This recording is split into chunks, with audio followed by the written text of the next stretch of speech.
All right, welcome. It's Jeff Mayhew. It's John Beatty. It's Politics and Parenting, where we talk about politics, but we talk about it differently. John, how are you doing today? I'm doing really well, Jeff. How are you? I am doing very good. I noticed you participated in Ash Wednesday. Yes, I actually they did it's like a service and I missed it because I was on a phone call with maybe I don't want to say the name, but maybe one of the worst postage companies in the world. Is it the post office? No, I wish it was easy as just it's a government bureaucracy. No, it's a company that you could say grifts off the bureaucracy. Oh, great. Oh, okay. Like most companies, right? Yeah, yeah. Isn't that what most business is a grift off the government like pension at this point? Isn't that what like Unfortunately, that's what many of them are coming to. yeah. Um yeah, so how's life, man? It's been a few weeks. We took off last week. Things were busy and then we had our meeting this past week, so like we haven't had the podcast in a while. How's things going? It's been good. I mean, I think the lead up to the meeting was definitely there's preparation for that, and then it's definitely can be draining. I think if you're interested, we're trying to host a kind of family friendly one around the Lovettsville area. So, reach out and to be around early March on a Sunday afternoon. So March 12th is what we're shooting for. But I think just getting more people informed is key. The school board's crazy, but yeah, Yeah. what's new? The meeting was fun. The material that we put out, I think, is really good. I mean, we're writing it together. I think it looks really pretty. I put a lot of work into it. We got it professionally printed this week. Overall, like if you attend all the courses, you gain all the material. At the end, what you have is essentially a textbook on government and history. And it's just like, our mission is to have better informed citizens so Yeah. they can elect better leaders, and better leaders will lead us better, right? Like it's just like very bare bones, like basic function of society type, goals here for us.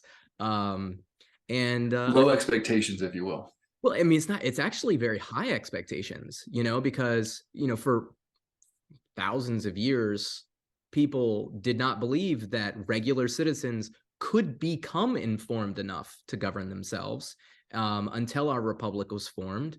And even now, I think our leaders don't seem to think that people are capable of governing themselves. Whether it's Republicans or Democrats, they're kind of always grasping for power and, kind of saying, hey, let me do it for you. I mean, the whole fundraising apparatus is, hey, give me your money and I will take care of your problems, except Yeah. for the fact that we keep giving them our money and they keep making our problems worse. So I think, having people understand why is really important. So I think it's coming together. I'm really happy with it. It's all about asking the right question.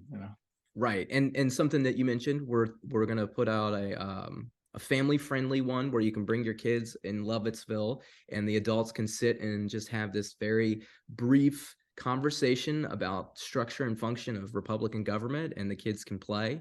And then, what I've been telling people is, I know it's hard to come to a meeting. I'll come to you, right? We can come to you. We can set it up. Reach out. Hey, Jeff, I'm really interested in learning about this, but going to a meeting kind of sounds scary. Can I have you over at my house with like 5 to 10 of my closest friends? And I'll be like, yeah, absolutely. We can totally do that. So reach out, like John said, and we'll get that moving. So what's new with you? I heard you got a stomach bug going through. Like everybody in my house was sick. It was Sadie Saturday night, up all night. Then it was no wait, it was Eleanor first. Sorry. Then it was Sadie. Then it was Oliver. It's just been a week. But luckily they had the extra day off from school, so they only had to miss one day, and then it gave me time to read. I think I read through like 1,500 pages in the last 3 days. That's pretty good. That's Yeah. I've found I've had more time to do some reading and also one of the things, if you ever see Jeff's books, he's got them all annotated with notes and things. And I sometimes underline stuff, but I'm trying to be more diligent and actually like writing stuff on note cards with the idea that if I don't remember what it is, I can go refer back to it. Mm-hmm. So I'm learning from you. Dude, it's I tell you what.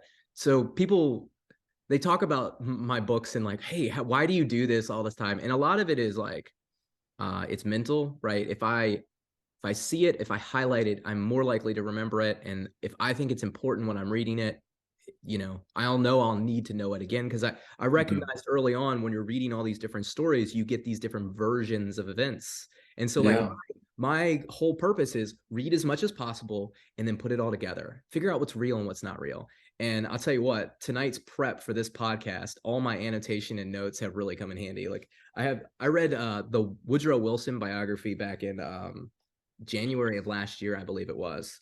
And like I literally have all these notes with the page numbers in here. And so like one of the things we're going to talk about tonight is Fetterman's stroke, and we're going to talk about Wilson. And I went to this and I looked it up, page 642. And then I reread the few pages on the stroke and I'm like, I'm ready to go. And that's great. No, I mean, like, I think that's so key. It's not just reading the book, but if you're going to try to tell a story around it or try to bring it into the facts, like having that quick reference is incredibly important, especially when you just can't chat GPT or Google anything. So yeah, I yeah, mean, like, let's talk about Fetterman. Like, he got checked into a mental hospital. I'm sorry, like, Walter Reed, he's suffering from severe depression, and I know, like, depression could be debilitating. It's one of those weird things that can be incredibly hard to control, and there's a whole process. I imagine there's probably some anxiety around being a senator, not being able to really communicate, and kind of perhaps a feeling of inadequacy that you can't quite do your job. So I don't envy him in his situation, but I think what you were trying to maybe you're going to point to is maybe this all could have been prevented. yeah. I mean, so I wrote an article in Newsweek a few months ago or whatever about the Santos situation. And Santos, that's the big liar in Congress. I mean, what does that even One mean? of many, one of many. Like they're all liars, right? Like it's just like the most obvious liar in Congress now, because he was so blatantly disrespectful to the rules, which we shouldn't be surprised about. Um, and I'm thinking of like this whole Fetterman thing and the Democratic Party, as much as they like, hey, vote, expel Santos, expel Fetterman, right? Hmm. Like, I mean, it's unfortunate. He's got a really like this is a health issue, whatever. But the people around him haven't served him well. And the Democratic Party did not serve the country well by forcing this guy through and basically lying to all of us, saying, yeah, he's going to be able to do his job. Remember, he's how many senators are there? 100, right? 100, yeah. For 400 or for 330 million people, he holds an enormous amount of power. And he's checked in to a mental hospital for depression, from his stroke. This was all like, duh, you had a stroke. You shouldn't have been going into Congress. It was clear he couldn't communicate. And, I hate using the media, right? But like the the Democrats and the Fetterman campaign, and even his wife, I think to a degree, they told us he was going to be okay. And Hmm. it's very obvious that he isn't. It's bad for our country. It makes our leadership weak. And I think back to Wilson, right? And so we actually were talking about this on our group chat a little bit about World War One, right? And Craig was like, "Hey, what led to World War II?" And I was like, "Well, Woodrow Wilson getting a stroke." Like you could pinpoint that. Like there's no guarantee that he would have been successful, but he had a pretty good plan for how to manage the situation over there. And one of his big things was don't punish the German people, Hmm. right? Because if you punish the German people, they'll be more likely to, want to start a revolution or a war in the future. Or Well, become they'll be resentful. I mean, like, that's the key thing right. is they're just not gonna.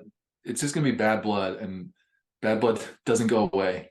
Right. And Wilson was, he's called the moralist. Obviously there's the whole racial side of Wilson where he, was kind of a bigot, but at the same time he was very faithful man, and he really believed in humanity. He wanted peace. This is something that he cared deeply about. He had a pretty good plan, and then he had a stroke.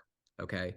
And he is very incapacitated after this, and they kind of keep it from the American people. He's not able to go and sell this plan that he has anymore to the European powers. He's not able to do it at home. They have a very partisan Senate. I can't remember the senators now. I get their names confused. It's probably in my notes, but it was Roosevelt's friend, the Republican. He was a thorn in his side, realistically, and he pared back this treaty significantly, where it was toothless, and all the while, Woodrow Wilson is in his bedroom, and Edith, his wife, is like running the White House. And this is again a situation where the American people are not served. You know, it would have been best if the vice president would have had the cojones to step up. And, you know, we talk a lot about people seizing power when they shouldn't. This is a situation where the vice president should seize power. The president was incapacitated. Mm-hmm. You know, he was helping, he was doing more, but he let Edith do a lot. And, you know, there's a lot of talk. He made some comments, the vice president, it was Marshall. I can't remember his first name. He said, it's not John. I can't remember his first name right now, but he was vice president, and he made some comments that kind of made it sound like he didn't want to be president, and he had no intention of ever assuming that type of role. It was too big of a responsibility for him, and realistically, the party at the time, the American people, they shouldn't have put him in that position. You know, you kind of want to put people that don't want the power in power, but at the same time, you want them to like use the power when they get there. Yeah, when the reins get in their hands, they're willing to drive the coach. Yeah, absolutely. Because those people, those are kind of the type of people that you can trust, and you can see this in history for a lot of different situations. And you know, I think back to that, and I go, maybe if the people of Pennsylvania knew this story, maybe if they understood that this lie that the American people were told, and this, you know, other check to the people's power and the vice president didn't do their job, hurt the American people, like hurt the world, right? I mean, in theory, if Wilson can sell his plan and the German people are not punished the way that they are, do we have World War II? Is Hitler able to like coerce the German people into hating the Jews the way that they do if they're not suffering the way that they are? Right. You know, I mean, I think it's plausible, you know, and so here we sit again.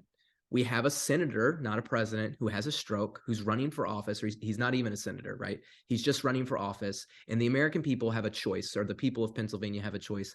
And they didn't make the right one. Not to say that the other guy was any good, right? I mean, I think the real pressure is, at least now, is the people of Pennsylvania should be demanding he resign. And they shouldn't just give the power to the next in charge. They should hold a special election and allow the people of Pennsylvania to pick a new senator, in my opinion. Yeah, I think so. You know, again, representation is important. Again, maybe I'm not happy with the senators being elected by the people anyways, but that's the system we have right now. It's the best we can do with the rules. Get them out of there. Let them take care of, like, family first, right? Like, you have a wife, like, you have your health. You need to get better. You don't need this responsibility. And the American people need somebody who can handle the responsibility. Yeah, and can do the job. I think that's the key thing, is the representation aspect, not being able to listen to your constituents. Maybe they won't always be happy with what you have to say, but at least that they feel that they're heard. And I would say no one in Pennsylvania will feel like they're heard when their senators in a mental hospital. And I've had family situations that people go into some of the isolation in that situation. Like, there is no outside contact, so he's not only is he, it's not like he's on a bed lying down and he can read his messages and stuff. Like, he's probably completely isolated in order to help him get through this situation, because suicidal thoughts are bad, and you want to get someone as far away from that as possible, get them in a situation where they can begin to heal mentally. And so I would imagine he's not doing anything Senate related, which is good in a certain sense in order for him to get better, but it's bad for our country. Going back to Wilson and the Senate at the time, there was a strong isolationist wing of the Republican Party that was willing to get and able to get those amendments. Like, the United Nations treaty comes to the United States Senate, and like you said, something gets passed, but it's very watered down and is basically toothless. And that's because people are able to work through the system, they're able to cut deals, and they're able to get the vote to go in the particular way they want. So, in a situation where I was seeing on Twitter, it's like World War III is trending. Like, people are understandably very concerned about what's going on between chemical spills in Ohio, and between Biden going to Ukraine, and definitely doing a little saber rattling, and then going in Poland and doing some more saber rattling. Like, we're in a very precarious situation, and to not have someone in that 100-person deliberative body, I think is a disservice to all of us Americans. Yeah, I 100% agree. And you mentioned the isolationist wing and kind of toothless. And this is, we talk about this a little bit in our class, is like, where are the powers, who holds them, and who's allowed to wield them?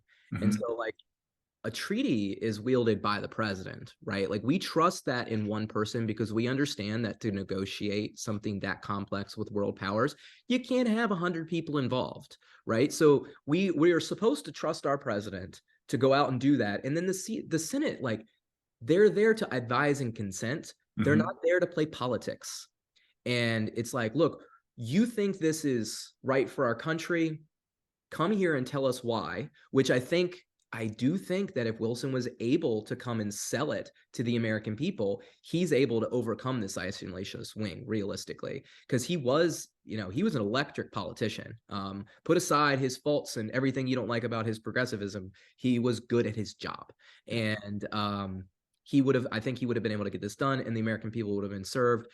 And even if you would have had a capable backup, right? Somebody that, as a vice president, that was in step with the president, that understood the negotiations, that was able to come in and take over and sell it to the American people afterwards, you would have been served. What we were not served with was a president that had a stroke, that was kept from the American people, with his wife running the country, a vice president who was too scared to seize power, and a Congress that was, or excuse me, a Senate that was more concerned with their political objectives than keeping the American people and the world safe. And here we are again. Fetterman, same situation, Mm-hmm. our same results, right? They're not concerned about keeping us safe. They're not concerned about doing their job. They're concerned about political wins and losses. And Mm-hmm. it's just, we got to get over this, people. No, And keeping that 50 vote majority. yeah, 50, and yeah, we're going to talk about that 50 vote majority here in a second too, or the majority vote. But um, so transfer, or what is it? Transition. There we go. Let's transition to something else that is scary. That where the American people are kind of what is her name? MTG. MTG, Magic the Gathering, right? That's what I always think She when I was. see that. It was this weekend. She was talking about Succession. The Great Divorce. That's what it said, all right? That's what I Of saw. course. This is like, I mean, first, what do you think about this, John? You go first.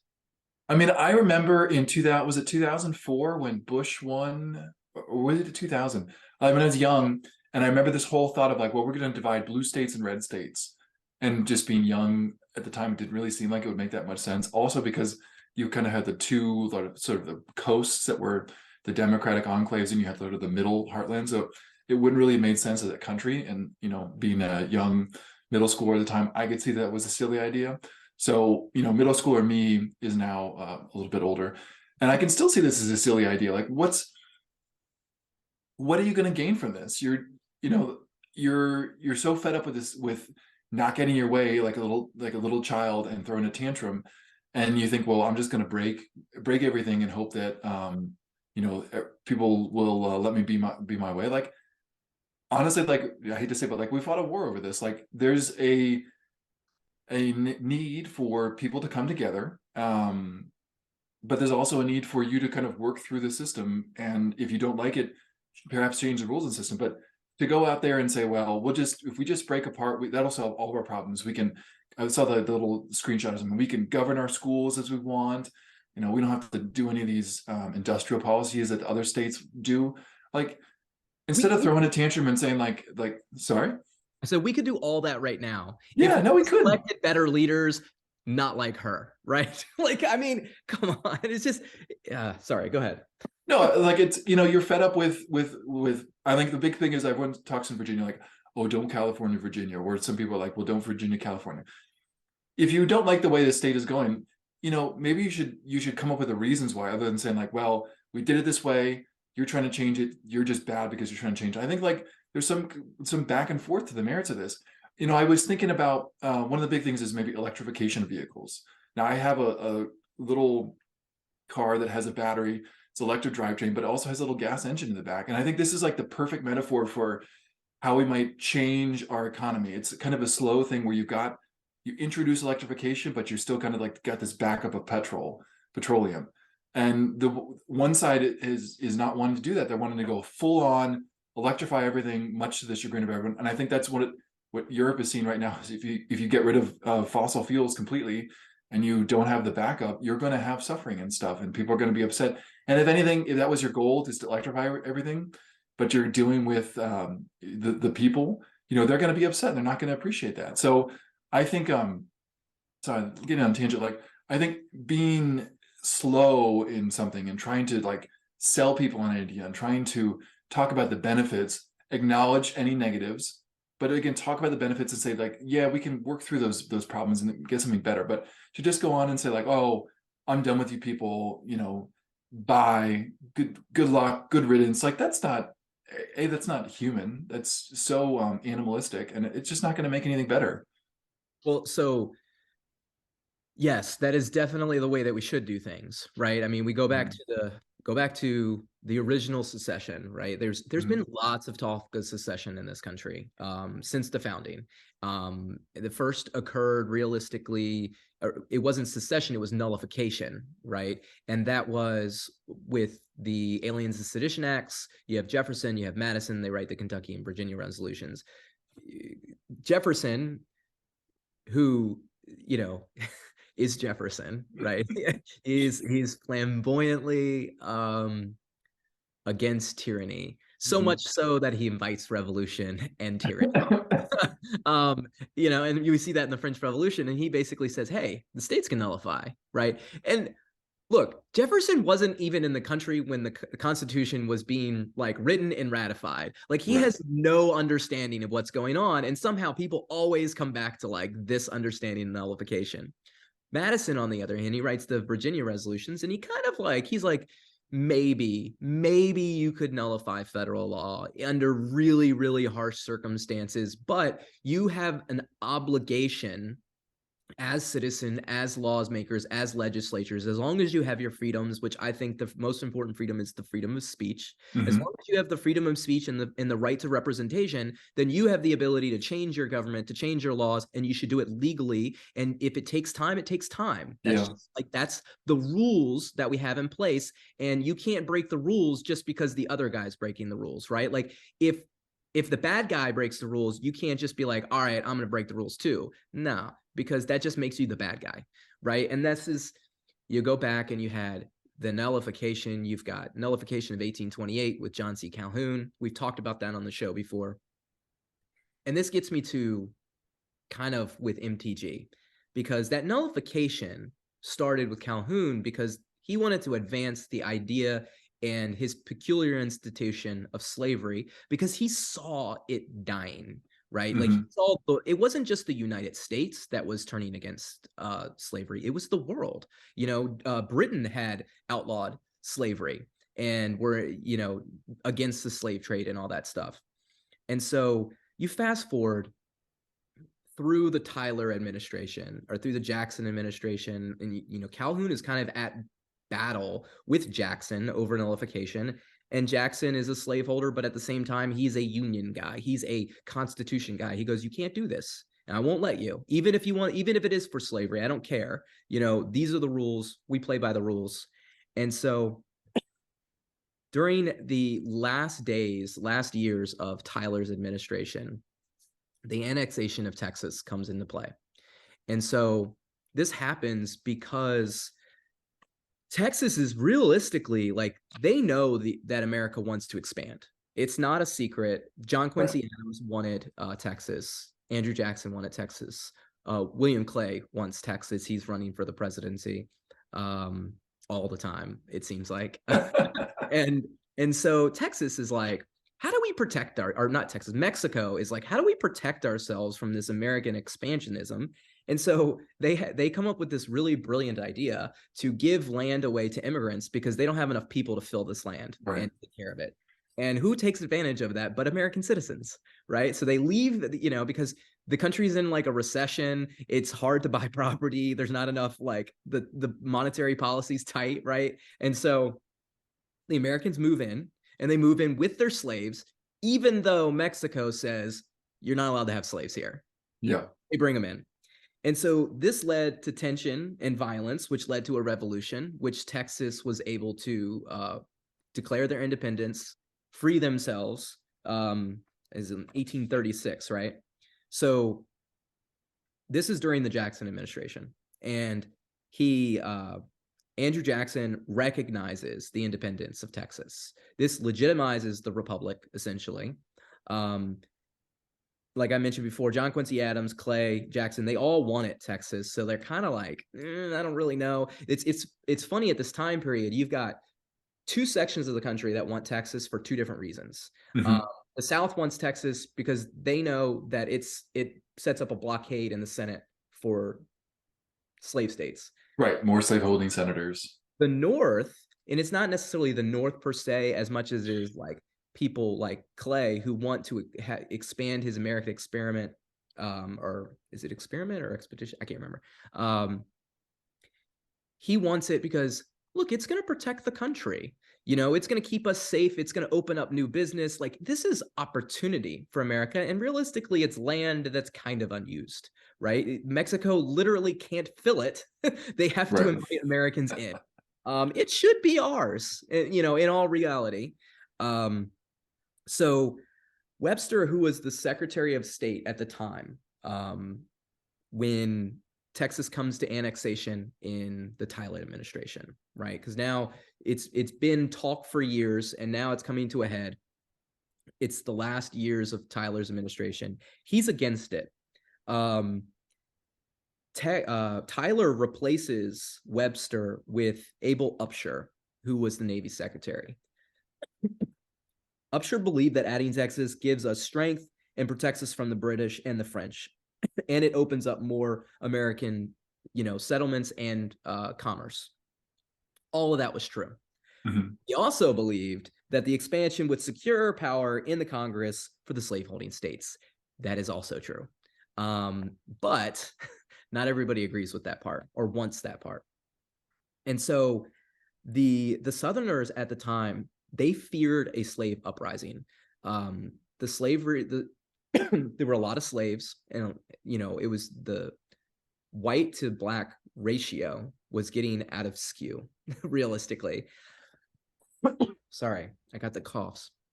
And so there was this idea that simply by spreading out slavery, you kind of diffuse the situation, make it less likely for the slaves to take over, realistically. And this is kind of what they sell to the American people. This is their message, that this is good. Upshur misleads the public in his duties as Secretary of State by alleging Britain tried to buy Texas in exchange for abolishing slavery. Okay, he uses his official position to write a real letter to a foreign dignitary or share a letter, a fake letter that was never really written. I'm sorry, I misspoke there. That claims that they're going to buy Texas to abolish slavery, and he does this to pull at the emotions of Hmm. other people who do not want this to happen. And because again, they feel the rest of the world coming to take their peculiar institution, as they call it. So this is kind of like the public face of this at the time. Tyler has two constitutional problems with annexing Texas. One, the Constitution doesn't specify how to acquire purchases or land. Right. Now, there's a precedent for the Louisiana Purchase where they did this through a treaty. They originally agreed to it, and then they sent it to the Senate to get approved, and that was the original thing. But again, it's still not written in the Constitution, and Madison says over and over again, in order for you to do it, it has to be explicitly written in the Constitution. If it's not written in the Constitution, there is a process to amend that. It's called the amendment process. Write it in. I don't know why Jefferson and Madison didn't write it in during their time. They should have. They should have come up with something and put it in the Constitution, but they didn't. So that leaves this open at the time. And then his second problem, So to be clear, the treaty would need 2/3 of the votes in the Senate, which they're not going to get. Like it's 50-50 in the Senate for slavery. And so the number two problem was Texas demanded that the U.S. support them if Mexico declared war, which Mexico was threatening. If you do that, we're going to war with you because we Yeah. don't want to take in our land. So then there's this event. Tyler and the administration are there at this naval base to see this giant bomb called the Peacemaker, or weapon called the Peacemaker, that the Americans are like showing off. And it explodes. And it kills Upshaw and several other people. And this brings in John C. Calhoun, because Upshur is now replaced by Calhoun. Calhoun promises he goes, he takes care of number two. Okay, he goes to the Texas people. Instead of making it something that gets written into the provision about America or the United States protecting Texas going to war, he just goes to the Texans and he tells them that if Mexico were to attack you once you join the United States, the Constitution would obligate the president to protect you, which it doesn't, because again, if it's a state, yes, but if it's not a state, which at Right. the time, Not part of the United States. at the time, they were just a territory, realistically, trying to come in. And so Calhoun, and this is the thing, right? Calhoun writes a letter, and this is hard to find. I did some research on this because it's in the book Indivisible that I read, and I tried to find the letter. I found it on a site that I don't necessarily trust, but it has some quotes from the book. So I'm trying to find the original document somewhere. So if you're listening and you're like, hey, that doesn't exist or that's fabricated, please, by all means, share with me. But from what I can tell, the fact that it's in this book, somebody fact checked it. And I did find it on the internet, even if it's not from a regular site. So Calhoun writes a public letter to the British minister, and he basically threatens the British with war if they try to take slavery away from Texas. And I think that he does this because he thinks that Upshur letter was real. But I don't really know. It's also because, I mean, what does Calhoun really say here? Let me see if I can read you a quote, because it's a really great, to hear this. Let's see here. So he says, the investigation has resulted in the settled conviction that it would be difficult for Texas in her actual condition to resist what she desires, without supposing the influence and exertions of Great Britain would be extended beyond the limits assigned by Lord Aberdeen, and that if Texas could not resist the consummation of the object of her desire, would endanger both the safety and prosperity of the Union. Under this conviction, it is felt to be the imperious duty of the federal government, the common representative and protector of the states of the Union, to adopt, in self-defense, the most effectual measures to defeat it. Now, this is the end part of the paragraph where he's basically saying, like, the United States government will seek to protect slavery. He started out with, because this is a long paragraph, I didn't want to read the whole thing. It is still with deeper concern the president regards the avowal of Lord Aberdeen of the desires of Great Britain to see slavery abolished in Texas, and he infers is endeavoring through her diplomacy to accomplish it by making the abolition of slavery one of the conditions on which Mexico should be acknowledged her independence. So this whole letter, and it gets ridiculous at points. Calhoun is making a complete political argument for his part of the country, for his particular interests. He is not taking into consideration the Union, right? Mm-hmm. And this goes back to the Wilson thing. This goes back to the Fetterman thing. This goes back to the MGG thing. They are not thinking about us. They are thinking about themselves. And this is what Calhoun was doing. And he told everybody in the world, we want Texas because we want to protect slavery. And what I like to tell people is, when you're looking at a politician, like, what you want to see from them is their focus, because now you know their truth, right? Where is Calhoun's focus? It was always on protecting slavery. And so at the time, where am I here? Albert Gallatin, who was Jefferson's Treasury Secretary, he says that annexing Texas would be a positive declaration of war against Mexico, and it would have been realistically. Right. So the Senate rejects it. They reject it 35-16. Tyler tried to admit. So Tyler takes a different approach now. And instead of going through the treaty route, he tries to admit Texas as a state by joint resolution with both houses of Congress. This is clever. This is, it's not written in the Constitution, so you can't tell me I can't do it. Right. But you can't do it. So during this time period, this is right at the end of Tyler's campaign tenure. Now, remember, for those of you who don't know, because I didn't tell you yet, and maybe you don't study history like I did, Tyler was not elected president. He assumed the presidency from the vice presidency after William Harrison died in office after 18 days, right? Yeah, short amount of time. It's like 56 days. I don't remember. Anyways, because he lost so many people in his cabinet, he doesn't really have a party. He's kind of not even running for president at this stage of the game. Polk comes out of nowhere and wins the Democratic nomination. And this is Polk's nomination win is actually very similar. I've told the story about Garfield's nomination win before. It's similar to that, but not as dramatic. He wins on the 8th ballot. He's dark horse. Nobody expects him to win. But why does Polk win?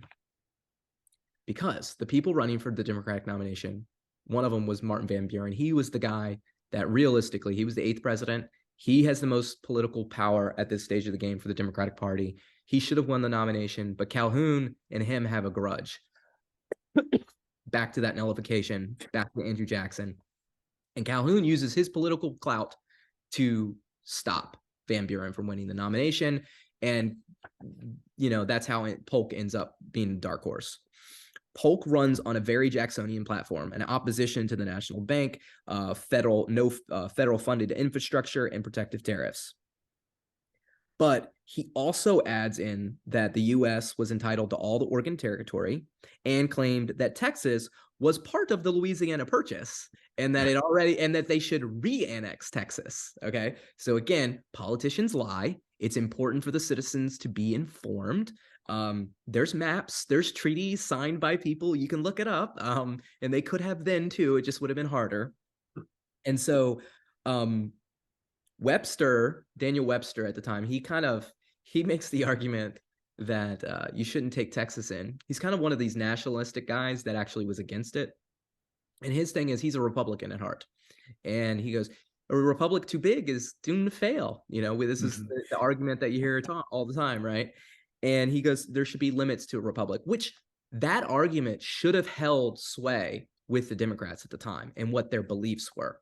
But it didn't hold sway because they weren't caring about that. They were caring about slavery. Right. So Clay is the nominee for the Whigs, not the Republicans, for the Whigs.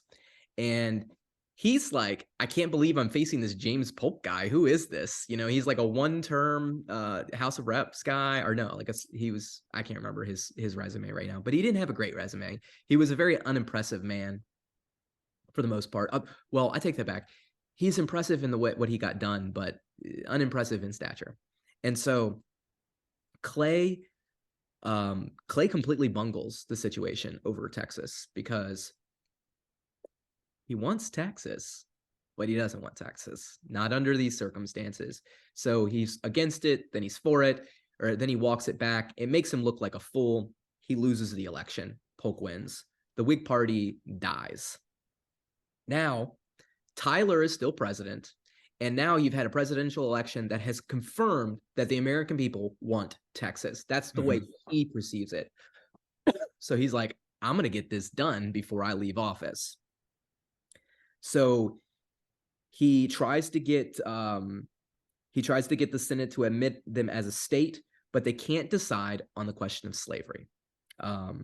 Finally, there's a provision that's written where the incoming president would decide on whether it was entered as a slave state or not. It would basically, they would let them in, and then that decision would be left for the president, the next president.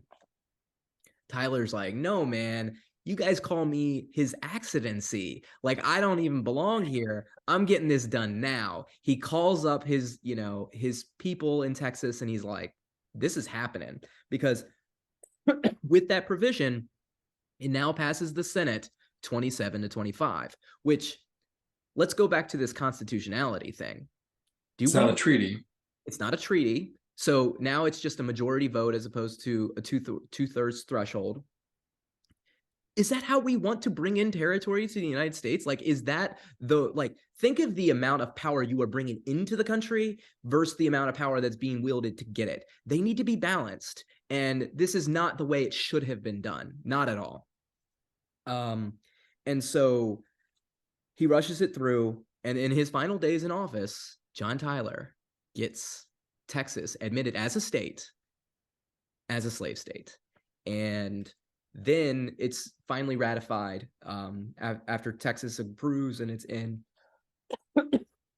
And this basically becomes the blockade for the slaveocracy, realistically. And it's this fight. So back to the MTG thing. The idea of secession was born out of nullification and out of the idea of protecting slavery. MTG's idea of secession is just that. It's just the idea of secession. She doesn't actually have a coherent plan or idea. Right. She just sees and she hears people upset at what's going on, and she goes, I'm going to take my ball and go home. I don't like what you guys are doing. I don't feel like doing my job. I mean, it's just lazy and it's incompetent. But people should be aware that those ideas do not go away. Right. There are really smart people that will latch on to them.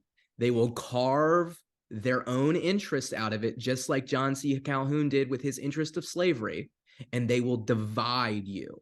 They will divide the American people. And look, this was 18, what did I say, 1840 something? 1856 or something? 36 was when Texas declared their independence. I think you're at 45 by time Tyler leaves office and Polk enters. We go to Civil War in 1860. Right. We have the compromise of 1850 kind of like mending the little patches, giving us just enough time to get ready for the war. Realistically, it never went away. It never went away. I had this argument on Twitter with somebody. Somebody said, when did the Civil War start? Or I asked that question. And somebody's like 1860. And I'm like, nah, 1828 with nullification. That's when it started. And they're like, no, that's crazy. And I'm like, yes, it is. If you track the steps that led to it. And so the thing is most Americans didn't know what was going on. Like, they just weren't informed. It was really hard to be informed back then. And then you're just lied to. You're lied to so much by people. They mask their real thoughts because it's not going to be good, Right. There's the talking points and stuff. And there was a big part in Congress too, where they wouldn't let petitions come forward. Like, people would send petitions and say, oh, we get rid of slavery, and they would actively suppress them. Well, and I believe even like the South, like if you try to send out a pamphlet, the post office itself would not distribute it, so the information couldn't get through. And that was one of the greatest restrictions on the First Amendment ever, right? Mm-hmm. So the idea of nullification came from the Alien Secession Act, where the Democratic Republicans were really upset because that's a restriction on free speech. But then the Democrats used that idea of nullification and then enforced the slaveocracy into the gag rule into the House, where you can't even talk about slavery, which means you're not even allowed to try to sway the opinions of the other representatives. That is ridiculous. That is a restriction on your representation. It's a restriction on your free speech. That's an attack. That's an act of, war, congressional war, not active war, but passive war. And that's how you end up with actual war, is when legislators are having their own passive war for their own selfish interest, and they're not considering the American people. And that is what is happening with MTG. Like, I compare Andrew Jackson and Donald Trump a lot together. And because they kind of both came in and like unmasked this corrupt aristocracy, and everybody's like, hey, look at that. But the difference is Andrew Jackson is not the villain that people tell us he was. He's not the hero. I mean, he's a guy. He's a flawed individual who was doing the best he could, and he had principles and he stuck by them. Donald Trump had no principles. And Donald Trump did not get the office on his own. There was that aristocracy lifted him up the same way that the aristocracy lifted Jackson up. Calhoun helped him get the office. Van Buren helped him get the office. And then when Jackson was out, all those people grasped for his power. And that's what you see happening right now with Trump being gone. MTG's grasping for the power. Gates grasped for power. McCarthy's grasping for power. They're all trying to suck it up, and they're all trying to use it for their advantage. And when you're reading history and you're trying to figure out who is the good guy, who is the bad guy, who was right and who was wrong, because sometimes good people do bad things and sometimes bad people do good things. So it's hard to figure out. And one of my favorite ways to figure out what's right and what's wrong is, like I said before, read all the stories, figure out the different perspectives. That's a good help. And then listen to the people that were closest to those. So this is a quote from Benjamin Silman, who was a friend of John C. Calhoun's. And he goes, he was a first-rate young man, Silman wrote of his old student, quote, both for scholarship and talent and for pure and gentlemanly conduct, but his mind was of a peculiar structure, and his views were often peculiar. With sadness, Silman wrote, while I mourn for Mr. Calhoun as a friend, I regard the political course of his later years as disastrous to his country and not honorable to his memory, although I believe he had persuaded himself it was right. And we talked about that in our class. The people that are doing bad things often have convinced themselves that they're right, even when they're wrong. And it's our responsibility as people to be educated and informed enough to go, you are wrong, and here is why. And you're hurting us. And we should be doing that with MTG. And it's disappointing because I don't think that we don't have a media that's doing it. I mean, you look at CNN, they're putting that. Did you see what they put that lady from the Trump case in Georgia on TV? And she's like completely unqualified to be on TV. Like, the idea that our media puts people like that on TV and not people like you and I, like serious people that actually care, who actually want to do something, like it's just like, oh, and it doesn't have to be us. There's plenty of serious people out there that are not on TV. I meet them all the time. They're professors, they're teachers, they're students of history. And they're like, look, guys, this is serious. Listen to us. And they're like, no, that's not entertaining enough. Not entertaining, and it doesn't fit in a 30-second soundbite. So good, yeah. Don't want it. Don't want it. But we got to do better, man. You brought up the slavocracy and the gag rule. I want to talk about that. I got a little paper I'm writing about that recently. I do love me some John QA. So, I mean, who doesn't love John QA? I think you probably lead into it. Like, he left the presidency and he went back to House of Representatives because he knew that he still had work to do, and our country needed someone to be the voice of reason. Yeah. I wish we had somebody like that right now. I've talked about who is it? Who did I want to make speaker? Amash. But he's not even in Congress anymore. I mean, I feel like anybody that had a reasonable voice, like, just left. Like, they just were like, I can't do this. These primary elections are killing me. I'm out.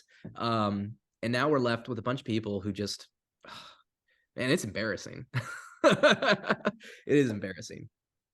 It's not ideal, I think, but I think we can get through it. Been through bad situations before. Been through people trying to secede, and now we have the benefit of hindsight. We have a little bit of wisdom to go along with it. Well, and that's the thing that kills me, right? It's because, like, we have all this history, we have all this information, and in my opinion, their job to understand this stuff and learn from it. It's disappointing when they don't, because look, it's my kid's future at stake, right? Like I don't know what they're thinking, but like the regular people are the ones that suffer, Yeah. and if you make under this number is going to sound crazy to some Americans that don't make a lot of money, but realistically, if you make under $500,000 a year, you're a regular American. Like, you're not part of the 1%. Like, you're probably, even at making like a net worth of $500,000, depending on where you live, right? Like, if you make $500,000 a year and you live in a rural part of North Carolina, you're probably doing pretty good. But if you live outside of DC making $500,000, yeah, you're doing really good, but you're probably still pretty tight keeping up with the guys that make more than you. Yep. No, but I mean, there's an arms race aspect to all that too. Right. And so you're going to be hurt. Like, you may think you feel safe, but that's a false sense of security. Like, so we got to do better. We got to elect better people. So, John, talk about some education tonight. What do you think? I know you've been on that. It's bad. It's all, that's what I say. Oh, It's all, you had a nice little rant on our meeting on Saturday, and yeah. I gave you your least favorite admonition that you should run for school board. But, I mean, like, you talked about just the way the whole classroom gets set up, and the fact that there's sort of I'd say there's like agency at certain levels in terms of like, well, the teacher can do certain things, the principal can do certain things, but at the end of the day, there's so many layers of bureaucracy that things get lost in the shuffle. And I think there's sort of an incentive where if you circle the wagons and you just try to like deflect and obfuscate, like eventually people will go away. You could have a father who's like, hey, this is what happened to my daughter isn't good. Can you fix this? And they say, well, maybe we'll think about it. Maybe. Right. And it just kind of like, it just keeps going and it gets worse and worse and worse. And I would say like, I hate to say like burn it all down, because that's never a good thing, but like, I think being informed, being informed about what's going on is probably the best to fix this. Yeah, I mean, with my situation, it's just more about like, in every situation that I've ever run into with the school, is the people that I get to talk to never have any power. Mm-hmm. Right? Like, and even in not in my situations with school, like, I've gone in and met with teachers and principals just on any chance I can get. When the school puts out an invite, I'm like, I'm there, right? And I typically ask teachers and principals the same question: do you feel like you have the ability to hold your students accountable? And the answer is it's always no. Every principal I've ever asked has said that. Every teacher I've ever asked has said that. I don't know how you're supposed to be in a position of authority with 28 students in your classroom when you can't hold anybody accountable. And if, as a principal, I don't know how you're supposed to hold your teachers accountable when you have no power, when it's all done by a bureaucracy. They set the rules for you. And it's frustrating, right? Because like, you have a real problem and the person that you're talking to agrees with you and they have no way to stop it. Like, you are completely and utterly powerless. And I got on a reading binge and I read this book recently.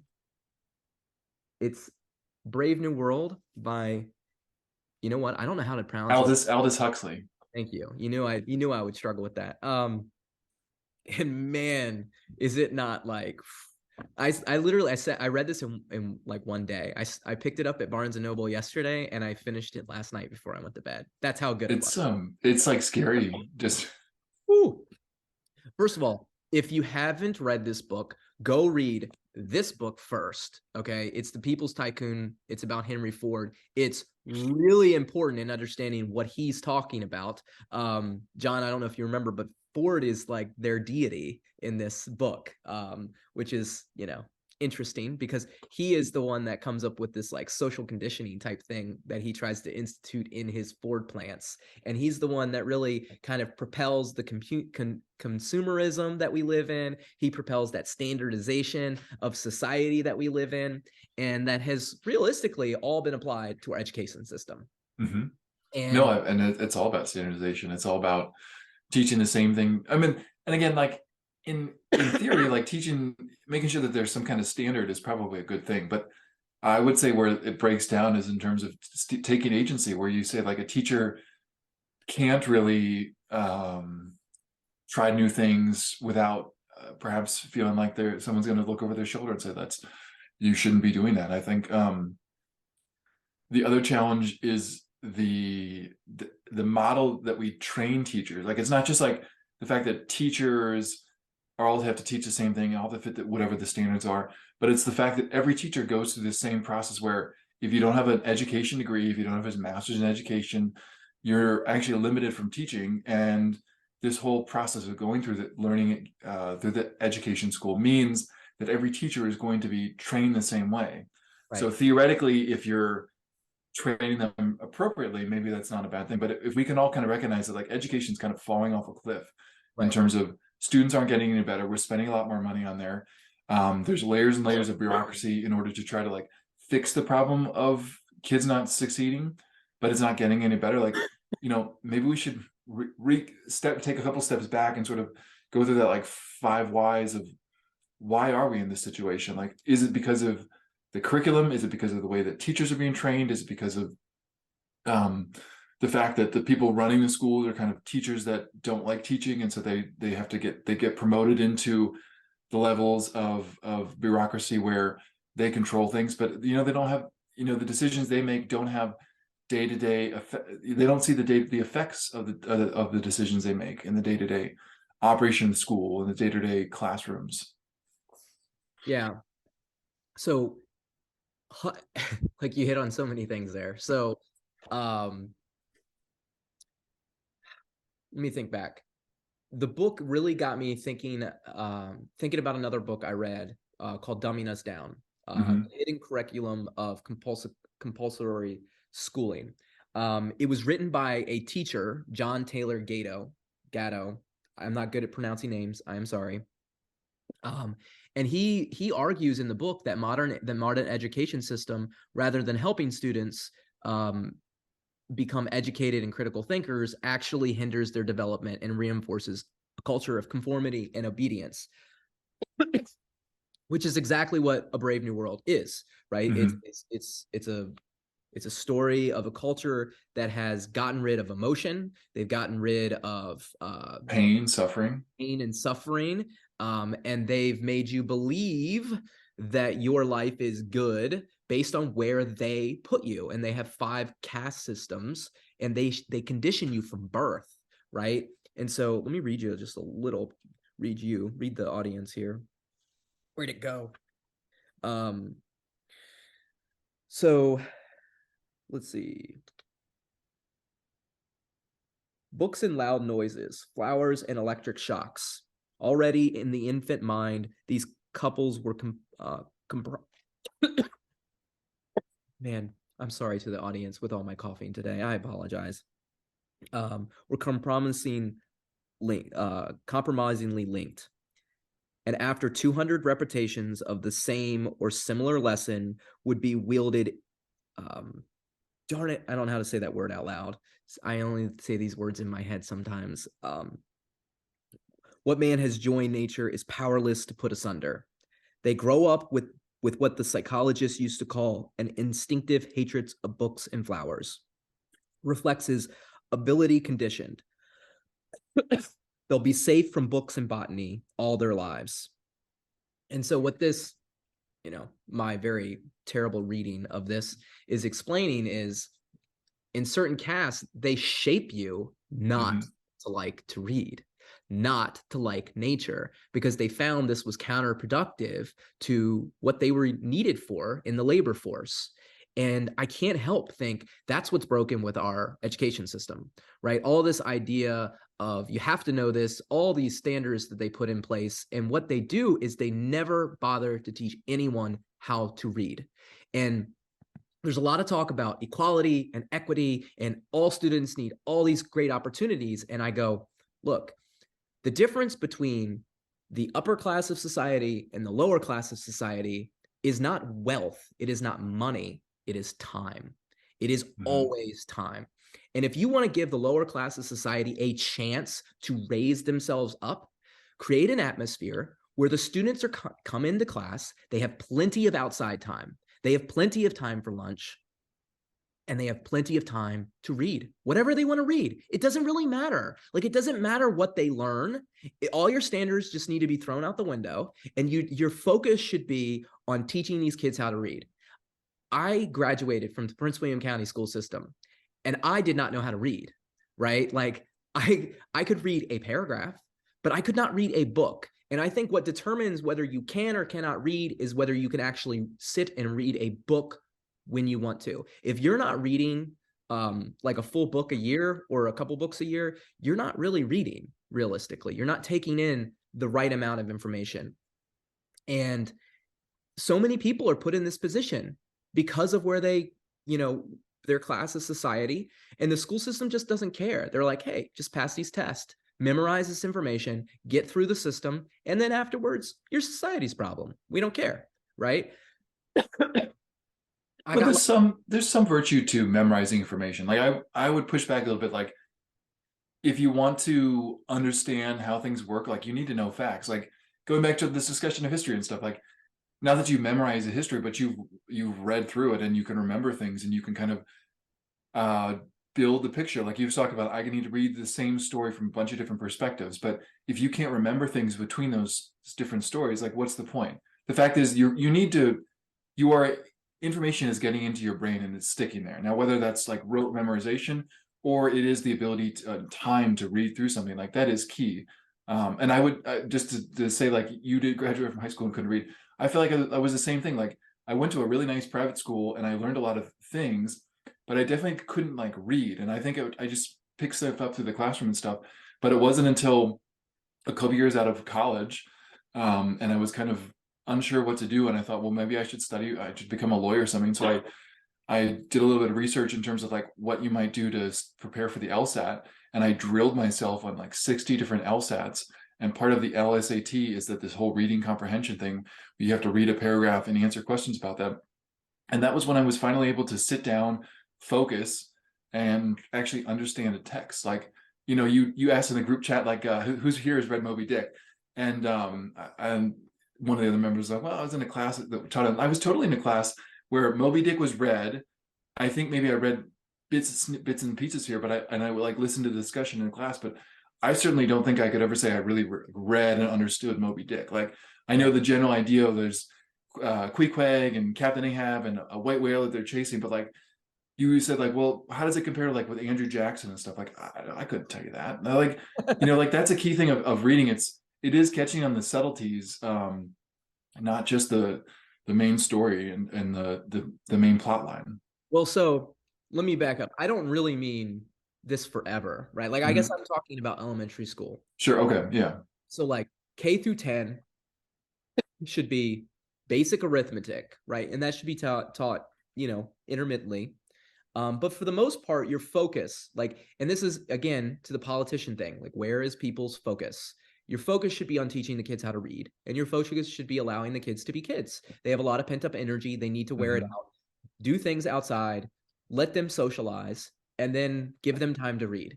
Once they learn how to read and they have a love for learning, because when you are allowing kids to learn what they want to learn, they want to learn, Right. right?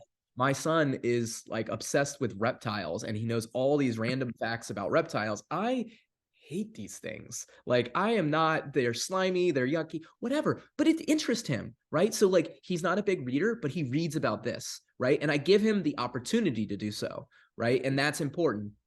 He doesn't have that in school. And not every parents have the opportunity at home, especially when you're talking to like, if you're talking to like somebody in the lower class, like maybe that kid like, you know, helps out a lot with his younger brothers and sisters. You know, maybe he's got homework. The homework keeps him busy. You know, he doesn't have time. He doesn't have the support at home. Giving the kids the time in class to read is really important. Now, once you get to middle school, then you get a little bit more of a structured learning environment, right? And I take this back from like understanding how John Quincy Adams learned, how Woodrow Wilson believed learning should be done, how Frederick Douglass was educated, right? Mhm. This is how they were educated. These are some of the brightest, smartest people ever to walk the United States of America. And we have a system that is the antithesis of what they believed education should be. These Yeah. are the people that wrote the idea, like John Adams. You know, I think he wrote into the Massachusetts Constitution something about education and how important it was to have a highly educated or a, you know, adequately educated society in a self-governing republic. And this, so you get to middle school, you start a little philosophy, you start a little of these different things, but you also you still allow the kids to pick what they want to learn about. You give them a few different options. You don't have to. I think like what the education system is doing in so many circumstances, especially when it comes to technology, they're just training a labor force. Plain Yeah. and that's all they're doing. And you mentioned it with like the restrictions on teaching. You have to go through the education system and pay them all this money for them to give you the privilege to teach, right? And like they're not even teaching the right way. And these teachers, they grew up in this system that hurt a lot of people like myself, and they think that it's right. And so now they're doing it to another generation of people. Why are kids unhappy? Why are people misinformed? Why are there high depression rates and anxiety rates and all these different things? It's because you are shaping people to be the same, right? And let me pull from this book here. If you got something to add, go ahead and add it real quick while I try to find this quote because I didn't mark it. No, I think I look at like the fact that our kids had this nature study, and like that was, it was great because it's an opportunity to walk around, burn some energy. It's an opportunity to explore the world around you and kind of fall in love with nature, and to be to foster a healthy curiosity of like, why do the trees behave this way? What the cycle of nature in terms of winter and then spring and then summer and then fall and all around. So I think there are certainly things that are missing from education in general that we can definitely add in. I mean, like you talk about with the botany in the books and Brave New World, like I think we're missing a little bit of studying and teaching about the natural world to help us appreciate it. I think that would be all this environmental talk about global warming and stuff, but they don't really talk about like the why. It's more just like, well, global warming. Right. And I think fostering a healthy sense of our ability as caretakers, our duty as caretakers would be good too.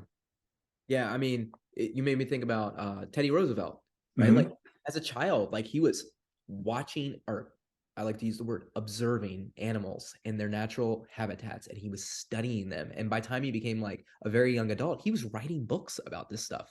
Like he was self-taught. Like he taught himself. He just observed. Like you got to Mm-hmm. think everything that is written in a book, realistically, at some point in time, every piece of science, everything was learned by a person at some point on Right. their own.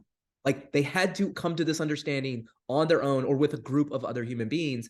And this idea that you just have to memorize what somebody else has already thought, like it kills critical thinking. Like it absolutely it puts people into a state of submission.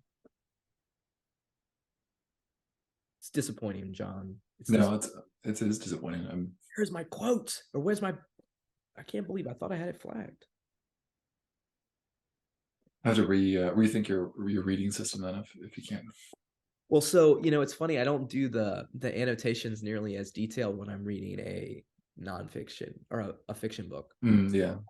just because like I'm typically reading a fiction book for me, right? Mm-hmm. It's not study. This just happened to be like it just.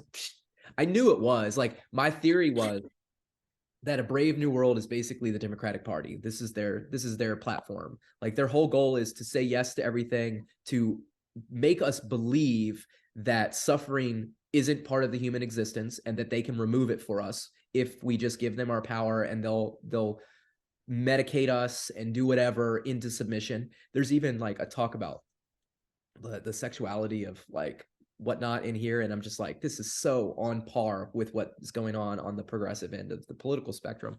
And then this is next up, and my theory here is this is the right side of the aisle right now. Like we're literally battling between these two dystopian fantasies. 1984 is on the right and Brave New World is on the left, and we're kind of just trapped in the middle as people. Yeah, that was my thought because I read them. I had read 1984 earlier, but I reread it, and then I read Brave New World because it came on Amazon as a 2-pack. Imagine that. But it truly feels like they're both trying to tell the same story of control over people's lives, and how do you control information, and how do you shape people into what someone's, I would say incorrectly, shape someone into someone's ideal. But like they are intertwined, and you can see how both caricatures of 1984 and Brave New World are present in our politics, and it is very disconcerting. Yeah. Um, it's scary, man. Like it Mhm. seriously is. And what I try to tell people is like, don't go off the deep end and think this is some massive conspiracy because it's not. These people just don't know what they're doing. Yeah, it's just No, human nature. It's just badly formed human nature. human beings are naturally self-interested. And these things are profitable. Like you keep giving them their money. There's my biggest pet peeve right now is my wife watches TV. Well, not as much as she used to, but like that's her like when life gets really stressful with work and stuff, like she needs to zone out. She watches what I call trash TV. So she watches like women's programming on Hulu. Oh man, all the coughing today, John. And there's this commercial that runs when she watches TV that doesn't run when I watch TV because of the type of programming that I watch. And it's a hers commercial. Are you familiar with this? With Yes. The Kristen. birth control over mail or something? Oh, I haven't seen the commercial, but hers is the Hers birth is control by mail, right? it's medication by mail. Yeah, okay. And so Kristen, what's her name from Kristen Saving? Bell? Yeah, she's in the commercial, and there's like 5 of her, and it's like all of her different like personalities or whatever. And basically, it's like don't let taking being bipolar and all these different like illnesses, don't let it become stigmatized. Get your medication by mail. Like they're making it easier to get the Mhm. medication. And I think back to like when my son was struggling in school, and the school was like, hey, he might be ADD, and I took him to the doctors, and they were like, here's medication. And like they didn't test him or anything, they just gave him the medication. They were like, let's see what happens. I, of course, like as a parent, I'm young, I don't really know what I'm doing, and I'm like, this sounds wrong, Yeah. but I'm going to believe you because you're the authority. And so what I did is I have ADD. I've been tested. I took the medication with him, and I like felt what it was, but I didn't like the way he acted on it, and I didn't like the way I acted on it. So I stopped taking it, and I had him stop taking it, but I learned from it. I was like, hey, now I understand what my brain's doing wrong. I just need focus, right? And I need to wear myself out and I need to be Mhm. able to focus. And I taught my son that. And he's excelled in school. Like he's an honor roll student and he doesn't take ADD medication, even though they said he needed it. No, he was just diagnosed as being a boy. He's just diagnosed as being a boy, right? And so I look at this commercial and I go, like, they're trying to wipe away the stigma of all these very serious problems of anxiety, depression, bipolar, all these things. And all that's going to do, and they're making it easier to get medication, it's just going to, you're just going to medicate the wrong people. And Mhm. again, back to this whole Brave New World, that's what they're doing. You take the symposium or whatever, Somza, Soma. Just Soma. Soma. Yeah. You take that and that like wipes away all your problems. You feel happy, right? Because if it's real to you, it's real, right? That's right. But it's not, you know. I mean, all I could think of when I was reading and they talk about Soma, it's like, oh, this is just like the marijuana industry right here. Well, I mean, I would say that marijuana is a little bit different because it's at least natural, right? It like grows on a tree and you take it as opposed to like the Well, so is heroin, but well, you make a good point. You make a very good point. I mean, nuclear uranium is natural, but we recognize that it has positive and negative influence. I mean, like, uh, the flip side of heroin is morphine. Like that's a very powerful drug that can be very helpful in someone who's dealing with pain due to a medical situation. Like I'm not poo-pooing like solving pain and stuff, but I think that it's the going back to using it appropriately. Like Right. if you think about just uranium, if you use it appropriately, you can power a city. If you use it inappropriately, you can level a city and you can destroy lives. So I think like in and of itself, you're right. Marijuana, what is it? Just like cultivated hemp and stuff. I mean, like someone was telling me like it's been in India for a long time, but they sort of they Thomas use it Jefferson. appropriately. And Thomas Jefferson Thomas Jefferson, yeah, I mean like smoked there's marijuana. It was yeah, but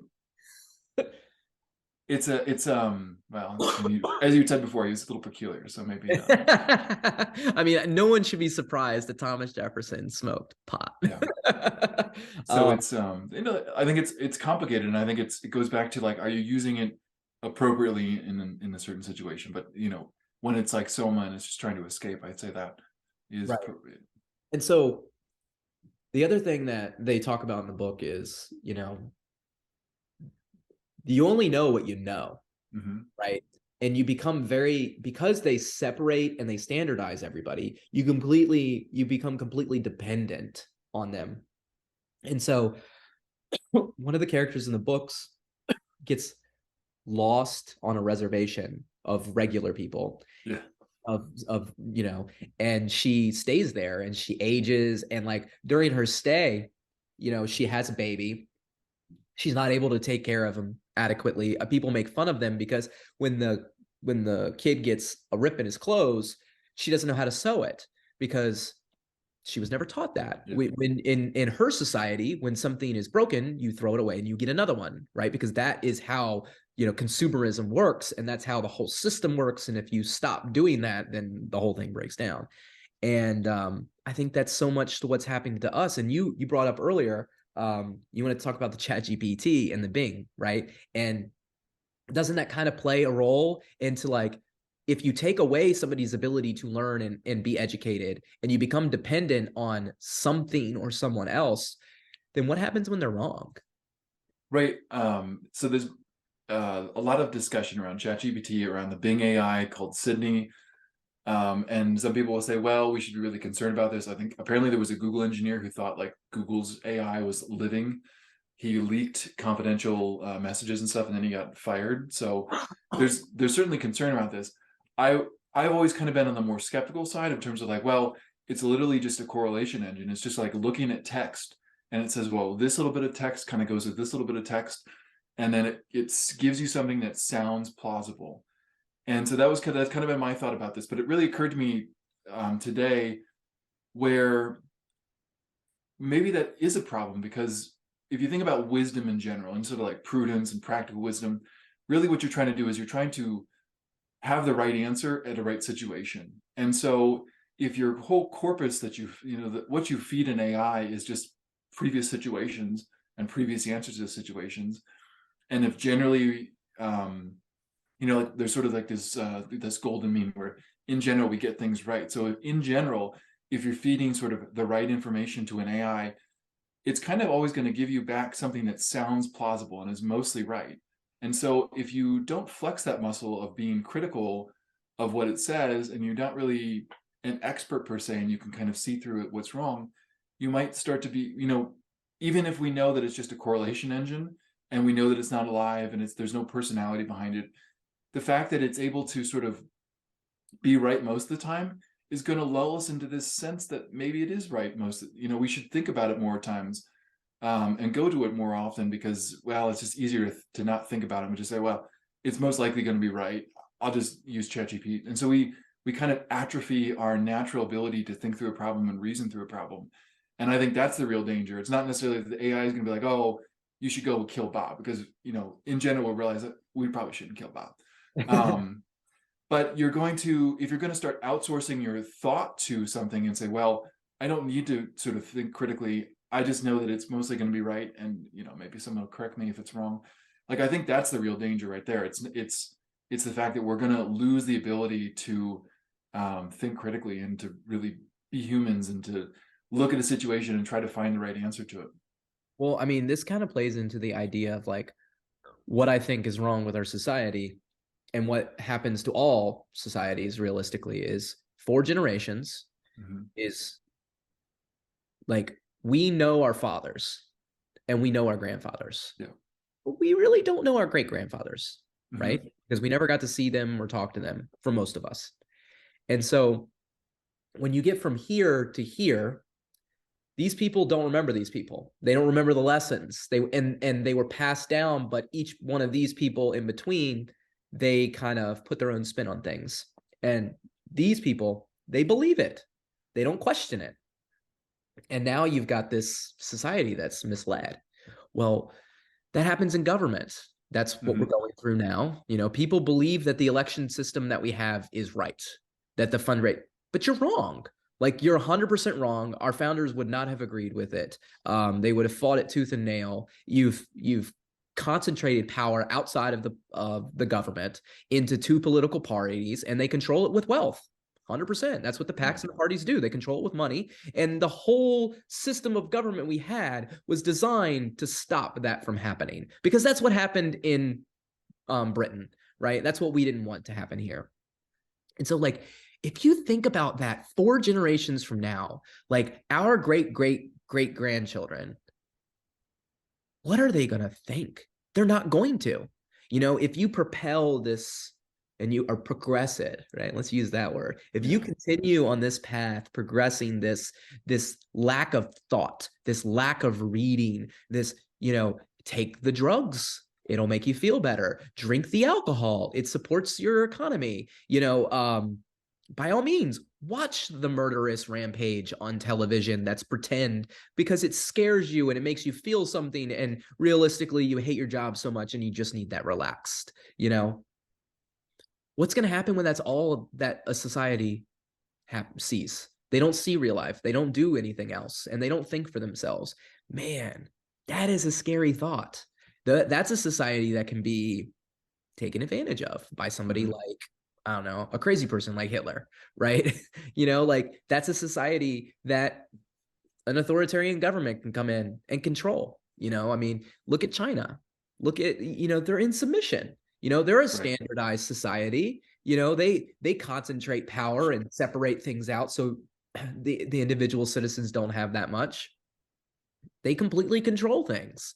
No, and you get like a Julius Caesar almost too. Like, I mean, like it again, history repeats itself, and you've got the Roman Republic eventually falls into decay because people get used to their bread and circuses, and then someone like Julius Caesar comes on because there is dissent and there's dissension and people fighting with each other, and you basically you know, someone takes rises and takes control.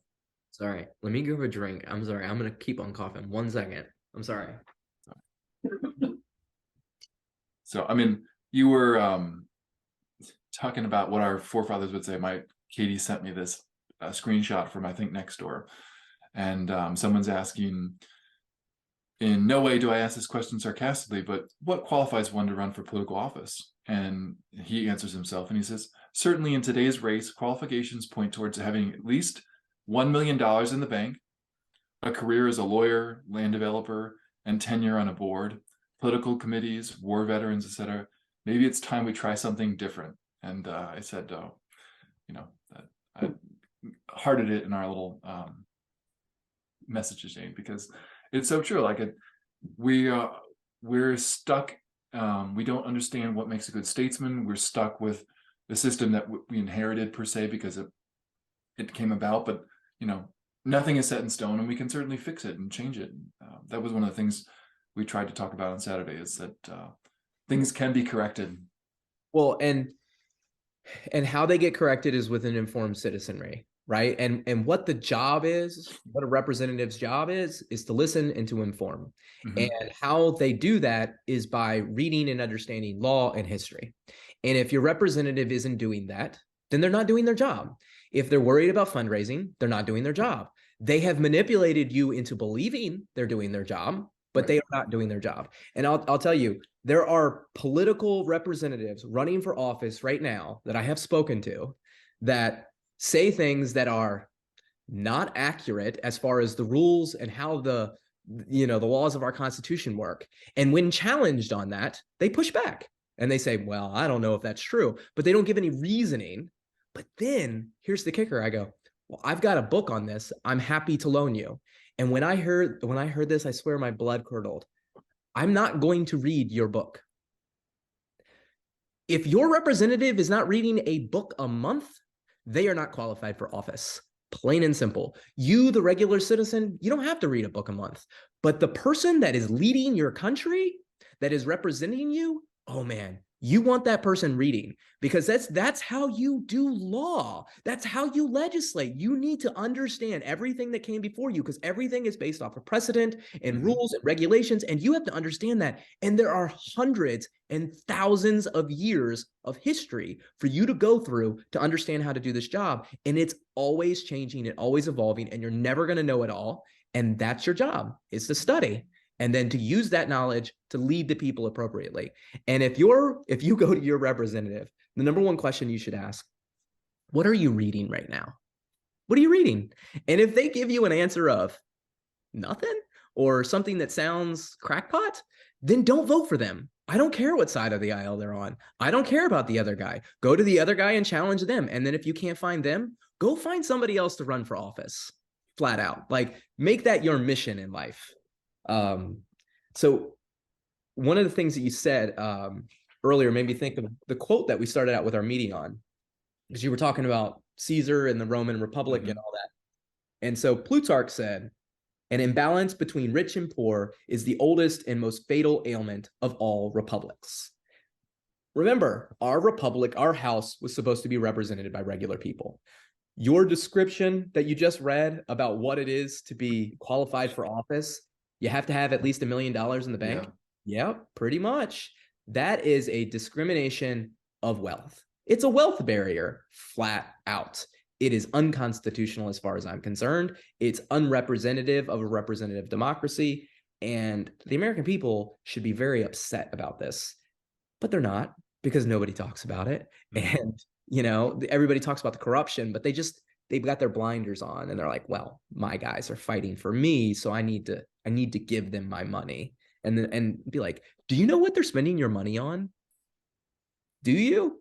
Because it's not the right things. I mean, look at making more people millionaires. Making more people millionaires on their own businesses. That's what they do. The whole operation is like, come, let me pay the consultants, and the consultants pay their own businesses, and that money circular funds back into their pockets. They put on parties. Yeah, it's not ideal. Not ideal. Not ideal. All right. So what else is going on, John? Got anything else coming up? We got a meeting on March 18th on what is it? Representation, right? Seminar representation. Representation is communication. That's it. Yeah, we're going to talk about that. I wanted to give a shout out. My friend Adam has a podcast. It's called It's That Simple. And he shares a pretty cool story this week. It's actually about me. We've been friends for a really long period of time, about 10 years or so. And I recently got baptized. It's something new. Professing my faith publicly is definitely something new for me. And he tells a story, and it was really cool to listen to, because he talks about a conversation that we had like outside of Wegmans like 10 years ago.